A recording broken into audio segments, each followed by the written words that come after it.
దునియాల 200లకు మీద దేశాలు ఎప్పుడో కాడ అధ్యక్షుల వారి ఎన్నికలు ప్రధానమంత్రి గారి ఎలక్షన్లో అయితేనే ఉంటాయి. రిజల్ట్ వచ్చినాడు పలానా దేశంలో పలానా పార్టీ తరపున పలానా లీడర్ గెలిచిండు అని గింతంత వార్త వస్తుంది. పితుకు పితుకు దేశాలనైతే అస్సలే పట్టించుకోరు.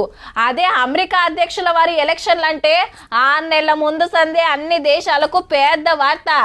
ఏ పార్టీ తరపున ఎవరు నిలబడ్డరు, ఏం హామీలు ఇచ్చిండ్రు నుంచి షురూ చేస్తే ప్రమాణం చేసేదాకా దినాం వార్తలే ఉంటాయి అబ్బా. ఎందుకంటే దునియాకు పెద్దన్న.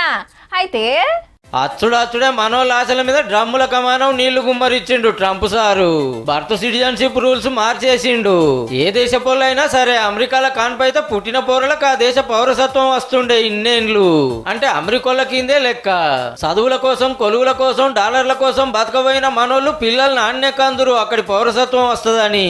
టెంపరవరీ వీసాల మీద పోయినోళ్ళు కూడా ఇంతే. అన్ని దేశాలకి వెళ్ళి పోయినోళ్ళు ఆన్నే కాన్పులు అవుతాండ్రు. చేలు ఇటేట్ రమ్మంటే ఇల్లంతా మాదే అన్నట్టు చేస్తురని ఈ రూల్స్ రద్దు చేసిండు కొత్త అధ్యక్షుల వారు.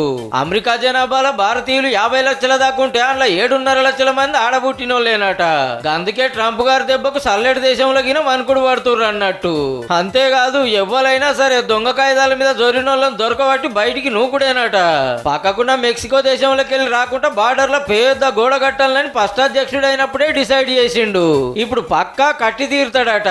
అల్కగా చెప్పాలంటే అమెరికోళ్ళది మాత్రమే, ఇంకెవ్వరు మాతోటి సమానం కాదు అనేది ట్రంప్ గారి సిద్ధాంతం. ఈ ముచ్చట మనకు నచ్చకుండొచ్చు కానీ ఎలక్షన్లకు ఇట్ల ప్రచారం చేసినందుకే బంపర్ మెజార్టీతో 2వ పార్ ప్రెసిడెంట్ సీట్లకు ఊకుండా పెట్టిండ్రు. రాగానే గింత రూబడి చూపిస్తాడంటే ఇక 4 ఏళ్ళల్లో ఇంకెన్నుంటాయో పో.